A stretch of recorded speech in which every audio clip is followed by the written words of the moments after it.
दोस्तों, आज बात करते हैं बकाया जो हमारी मजदूरी होती है उसका क्लेम कहाँ पर प्राप्त करें। क्योंकि काफ़ी लोगों की ये क्वेरी आती है कि सर वो हमारे पैसे नहीं दिए तो हम कहाँ जाएं, कहाँ शिकायत करें, कहाँ हमें जाना चाहिए, इस संबंध में जानकारी दो। तो आज इस वीडियो में हम आपको बताएंगे यदि कोई आपकी मजदूरी ना दे या वेतन ना दे तो आपको कहाँ और किस तरह अपनी शिकायत करनी चाहिए जिससे आपको आपका पैसा प्राप्त हो सके। तो जैसे आप जानते हैं, मेरा नाम राकेश कुमार गुप्ता एडवोकेट, मैं लेबर लॉ एडवाइज़र हूँ।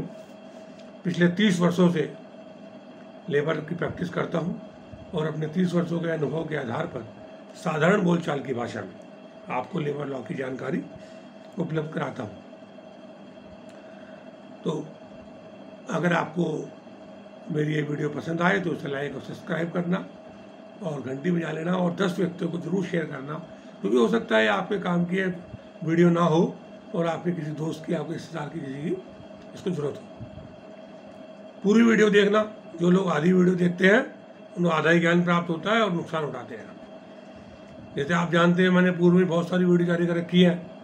मेरा यूट्यूब चैनल है लेबर प्रॉब्लम एंड सॉल्यूशन, कि लेबर कोर्ट में शिकायत कैसे करें, है सेवा समाप्ति से कैसे बचें, घरेलू जांच क्या होती है, सेवा समाप्ति से पहले नोटिस देना जरूरी है नहीं है, ये सब वीडियो आप देख सकते हैं हमारे चैनल पर जाकर, लेबर प्रॉब्लम एंड सॉल्यूशन।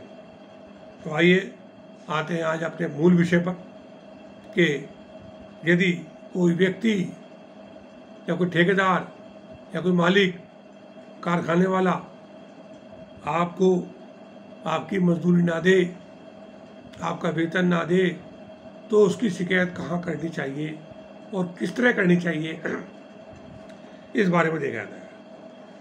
बहुत सी बार ये देखा जाता है, जो लोग बाग हमारे से बार बार पूछते हैं कि साहब हम वहाँ पे जाने थे, काम भी किया, लेकिन वो पैसे नहीं दे रहा। 10,000, 20,000, 50,000, 1,00,000 रुपये जो भी है, और हम परेशान हैं। और जब आदमी की सेवा समाप्त हो जाती है या काम में नहीं लेता वो और मजदूरी भी ना देता, तो व्यक्ति को अपना परिवार का भरण पोषण करना बड़ा मुश्किल हो जाता है, बड़ी परेशानी हो जाती है। कहाँ जाए, कैसे जाए, ये उसके दिमाग में प्रश्न उठते हैं। तो आज ये वीडियो उन्हीं लोगों के लिए है जो इन बातों से परेशान है या जानना चाहते हैं कि उनको पैसे कैसे मिल सकते हैं। ये जानकारी आपके लिए भी हो सकती है, हो सकता है आपके काम की ना हो, आपके किसी दोस्त के काम के लिए हो, आप उसको भी जानकारी दे सकते हैं। ठीक है ना। तो अगर आपकी मजदूरी है तो किसी ठेकेदार के माध्यम से आप काम करते थे, ठेकेदार ने नहीं दी, या आप सीधे फैक्ट्री में काम करते थे, फैक्ट्री वाले ने नहीं दी, तब उसके लिए ये देखा जाता है कि मालिक ने जो है मजदूरी रोकी है या ठेकेदार ने मजदूरी रोकी है। दोनों स्थिति में दोनों के खिलाफ मुकदमा लगाया जाता है। अगर सीधे आप मालिक के माध्यम से काम करते हैं तो फिर तो ठेकेदार की जरूरत ही नहीं है, उसमें मुकदमे का मतलब नहीं है। लेकिन आप ठेकेदार के माध्यम से काम करते हैं और मालिक ने पैसे ठेकेदार को दे दिए या ना दे दिए, तो आप दोनों पे मुकदमा लगा सकते हैं और अपना भुगतान प्राप्त कर सकते हैं। अब ये आप अच्छी तरह पता कर लें भाई आप किसके कर्मचारी हैं, ठेकेदार के कर्मचारी हैं या सीधे मालिक के कर्मचारी हैं। ये आपको पता हो जाता है, ये पता कर सकते हैं आप। ठीक। अब बात आती है कि मजदूरी तो है, लेकिन शिकायत कैसे करें, कहाँ करें। तो बहुत से लोग ये आपको जो है गुमराह कर देते हैं कि भाई आप जो है इसके लिए किसी पुलिस में शिकायत कर दो। ठीक है। अब मान लीजिए आपने अपने पैसे के लिए पुलिस में गए और कहा कि साहब मेरे ऐसे पैसे नहीं दिए, मेरे पैसे नहीं दे रहा, वो आपसे एक तहरीर लिखवा लेते हैं, ठीक है ना, और कहें ठीक है भी देखेंगे, लेकिन चक्कर काटने के बावजूद भी पुलिस वाले आपको पैसा नहीं दिलवा पाते, क्योंकि उनका ये काम ही नहीं है। पुलिस वालों का काम तो व्यवस्था बनाए रखना है। कोई मारपीट करे, गाली गलौज करे, तो उस संबंध में तो वो कार्रवाई कर सकते हैं, ठीक है ना। लेकिन अगर आप ये कहेंगे सर मेरी मजदूरी नहीं दी, तो उसके मामले में वो कार्रवाई करने में असमर्थ होते हैं। जो करते भी है तो उसका लाभ इतना नहीं मिल पाता, बहुत सी कम ही जगह आपको पैसे मिल पाते हैं। तो ये जो मैं आपको बता रहा हूँ कि आपको जो पैसे नहीं मिले उसके संबंध में जो आप शिकायत पुलिस में करें या कहीं और बताएं आपको वहाँ करें, तो उसमें कैसे और क्या लिखा जाना चाहिए ये बहुत महत्वपूर्ण है। इसलिए आप ये जरूर देख लें या किसी से पूछ लें या हमसे पूछ लें कि किस तरह से अपने पैसे के मुकदमे जो पैसा लेना चाहिए, पैसा मिलना चाहिए, उसे कैसे उसका प्रार्थना पत्र लिखें, है ना। क्योंकि अगर आपने गलत बात लिख दी तो फिर वो आपको पैसे भी नहीं मिलता और परेशानी भी होती है। बहुत से लोग ये कह देते हैं अरे भाई तुम ठेकेदार से घर चले जाओ और वहाँ शोर मचाओ और कहो कि पैसे देवे, तो बहुत से लोग चले जाते हैं ठेकेदार के घर और वहाँ कहते हैं पैसे दे वरना ये कर दूंगा। और कितनी बार क्या होता है कि दोनों में गुस्सा आ जाता है और वहाँ मार पिटाई होती है, गर्मा गर्माई हो जाती है, और उस बात का फायदा फिर वो ठेकेदार या मालिक उठा लेता है और जाकर तुम्हारे खिलाफ पुलिस में रिपोर्ट लिखवा देगा। हिसाब ही आए थे, उन्होंने वहाँ मार पिटाई की, गाली गलौज की, अब पैसा तो मिला नहीं और एक झगड़ा और बढ़ गया, पुलिस वाले आपको पकड़ लेंगे। तो इसलिए ऐसा काम नहीं करना चाहिए कि आप जो है खुद ही थानेदार बन के वहाँ चले जाओ। प्यार मोहब्बत से पैसे मांगे आप जरूर जाए भले उनके पास, लेकिन झगड़ा ना करें। झगड़ा करने से आपके पैसे ही मर जाएगा और आपके पास और मुसीबतें खड़ी हो जाएंगी। इसलिए आपको ये जानकारी होनी चाहिए कि हम अपने पैसे के लिए किस अधिकारी के पास जाएं जिससे कि हमारे पैसे मिल सकते हैं। बहुत से लोग ये कह देते हैं साहब आप डीएम साहब को शिकायत कर दो, जिलाधिकारी को। और बहुत से लोग जिलाधिकारी को शिकायत कर देते हैं। अब जिलाधिकारी में तो भैया हजारों काम होते हैं, वो मजदूरी का काम तो देखता नहीं। हाँ इतना जरूर करते हैं वो, क्योंकि वो जिले के सबसे सक्षम अधिकारी होते हैं, वो उस डिपार्टमेंट को आपकी शिकायत भेज देते हैं जो काम करता है। तो आपका जो प्रार्थना पत्र संबंधित अधिकारी को वो भेज देते हैं और वो उस पर कार्रवाई करने का प्रयास करता है।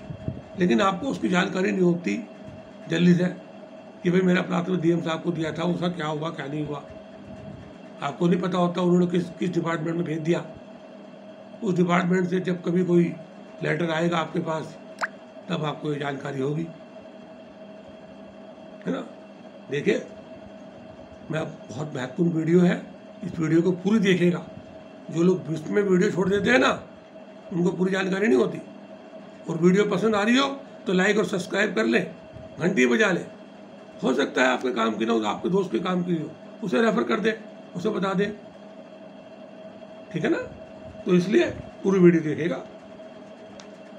तो अब मान लीजिए आपने डीएम साहब के यहाँ लेटर भेजा और 2-4 दिन बाद उन्होंने या 2 दिन बाद उन्होंने संबंधित अधिकारी को भेज दिया, वहाँ से कोई लेटर आया तब आप जाएंगे तो वो लेटर आपको तब आपकी कार्रवाई शुरू हो सकती है।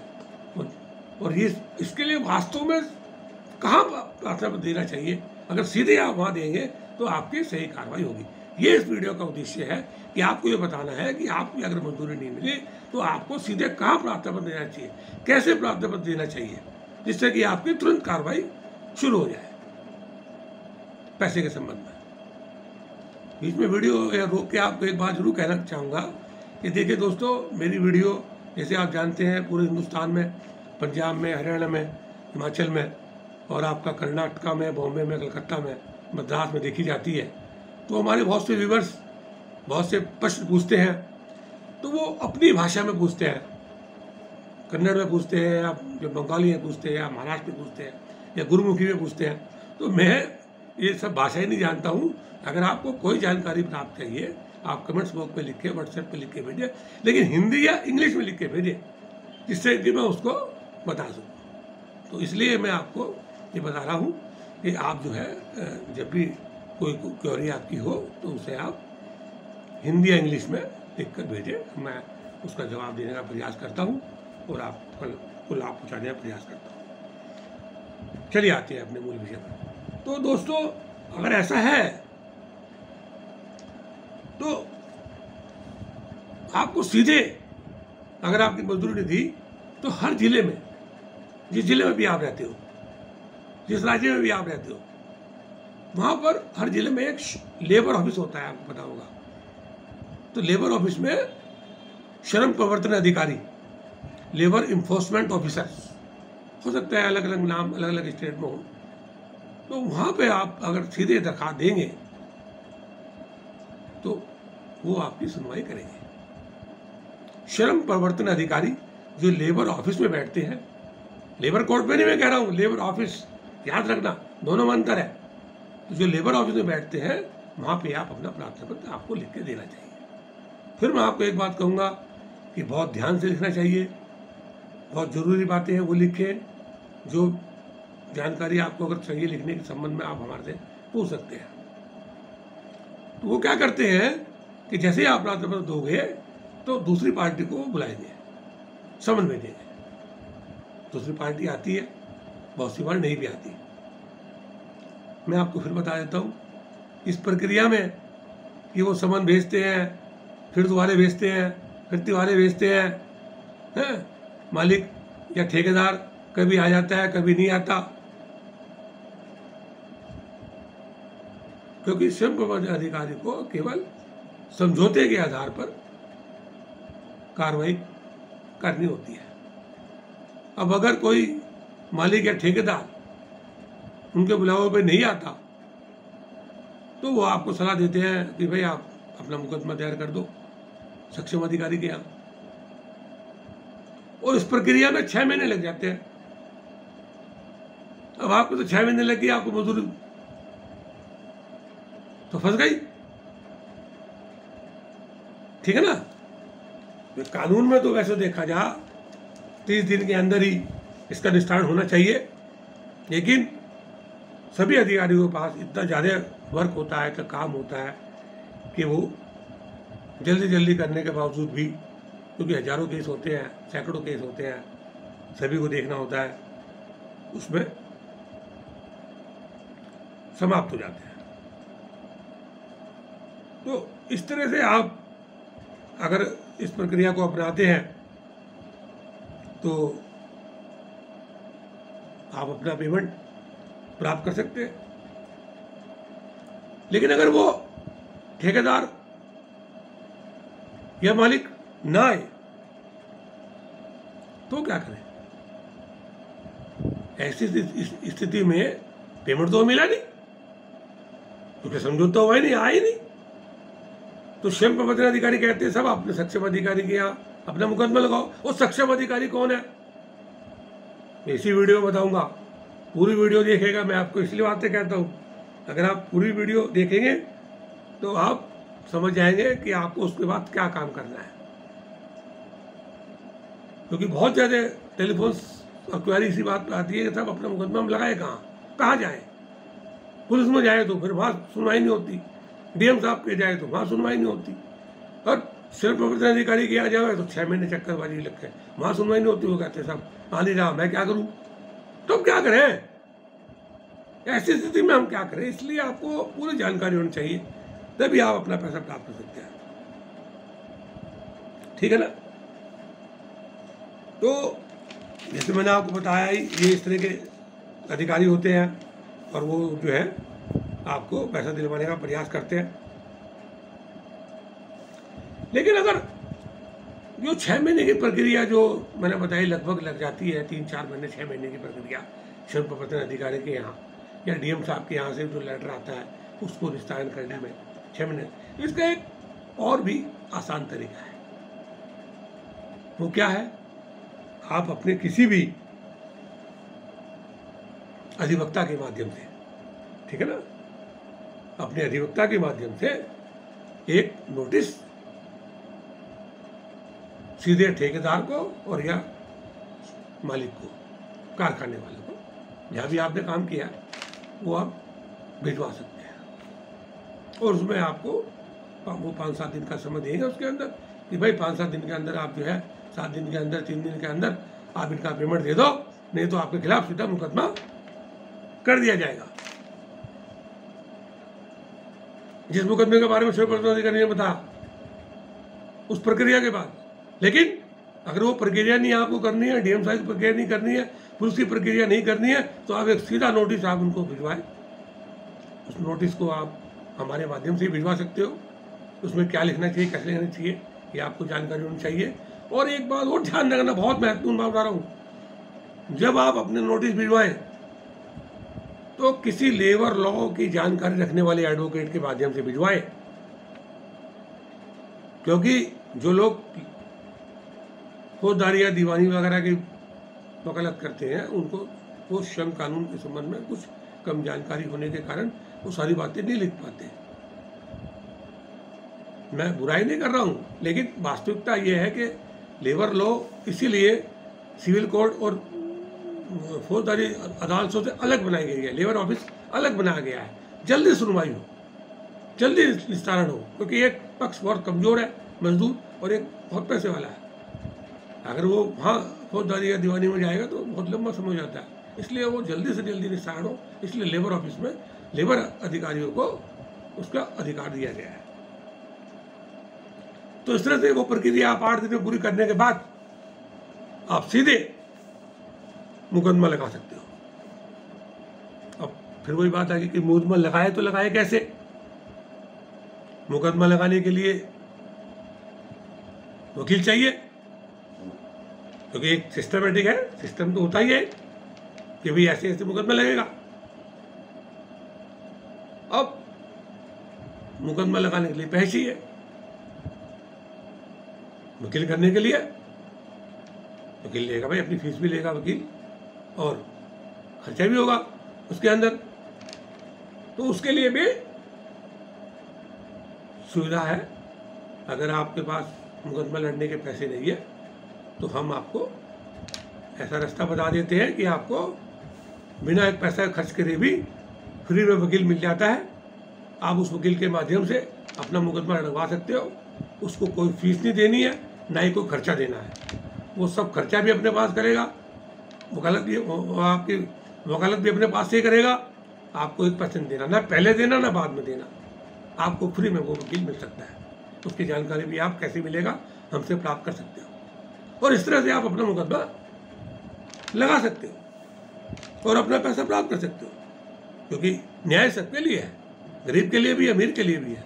अगर गरीब के पास वकील करने के लिए, मुकदमा लड़ने के लिए पैसे नहीं है तो क्या उसे न्याय नहीं मिलेगा? नहीं, ये विधि का सिद्धांत है, न्याय सबके लिए है।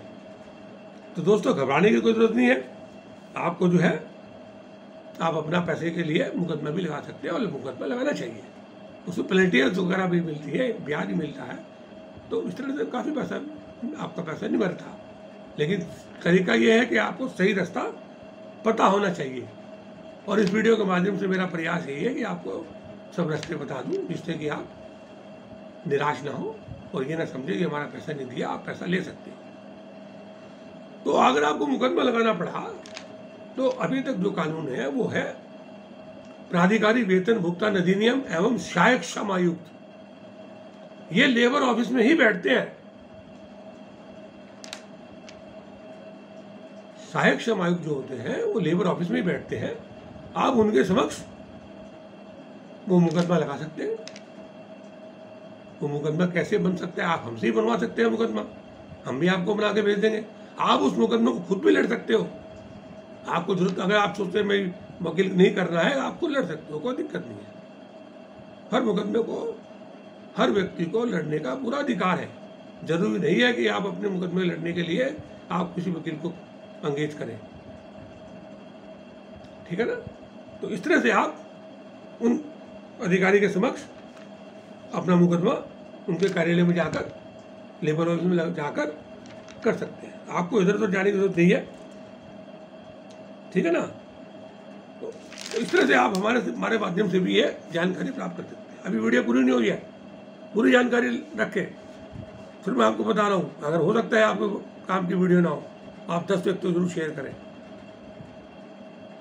क्योंकि इस क्वेरी के लिए मेरे पे हजारों लोगों की क्वेरी आई है कि साहब मुझे बताया जाए मैं अपना पैसा प्राप्त करने के लिए कहाँ जाऊँ, कैसे जाऊँ, कैसे करूँ, किसके पास जाऊँ। तो बड़ी महत्वपूर्ण वीडियो है, ठीक है ना। तो इस तरह से आप जो है अपना मुकदमा लगा सकते हैं। अगर आपको मेरी ये वीडियो पसंद आई हो, इसे लाइक और सब्सक्राइब कर लें, घंटी बजा लें, क्योंकि मैं जल्दी ही एक दूसरी और वीडियो जारी करूँगा कि जिसके अंदर मैं बताऊँगा अगर आपकी सेवा समाप्ति हो गई तो आप कहाँ और कैसे मुकदमा लगाएं, किस अधिकारी के पास लगाएं। इस तरह मैं आपको बताऊंगा। आपकी ग्रेच्युटी नहीं दी तो कैसे करें, आपको ओवर टाइम न दिया तो क्या करें, आपकी अर्न लीव न दी तो कहाँ मुकदमा लगाएं, कैसे लगाएं, आपको पीएफ नहीं मिला तो कैसे करें आप कार्रवाई, कहाँ आप प्राथमिक दे, कहाँ मुकदमा लगाएं। सारी जानकारी आपको मिलेगी अगर आपने वीडियो जो चैनल सब्सक्राइब आपने कर लिया है, तो आपको घंटी बजा लिया है, तो सबसे पहले वीडियो आपके पास पहुंचेगी और आप उसका लाभ उठा सकते हैं। तो दोस्तों, आज मैं आपको ये जानकारी दी है कि आपका अगर पैसा कहीं फंस गया है और आपको कोई मजदूरी नहीं दे रहा है कोई आपकी, तो आपको कहाँ और कैसे मुकदमा लगाना चाहिए, इसके लिए मैंने जानकारी देने का प्रयास किया। इस संबंध में अगर कोई और जानकारी आप प्राप्त करना चाहते हैं तो नीचे कमेंट्स बॉक्स पर लिखें या व्हाट्सएप नंबर पर हिंदी या इंग्लिश में लिखें, फिर मैं आपको बताता हूँ। क्योंकि बहुत से लोग पंजाब, कन्नड़, बम्बई, मद्रास अपनी अपनी भाषा में वो लिख के भेजते हैं, वो मैं पढ़ने में असमर्थ होता हूँ, इसलिए उसका जवाब देने में मैं असमर्थ हूँ। तो आप हिंदी इंग्लिश में भेजेंगे तो मैं उसका जवाब देने का प्रयास करूँगा। धन्यवाद।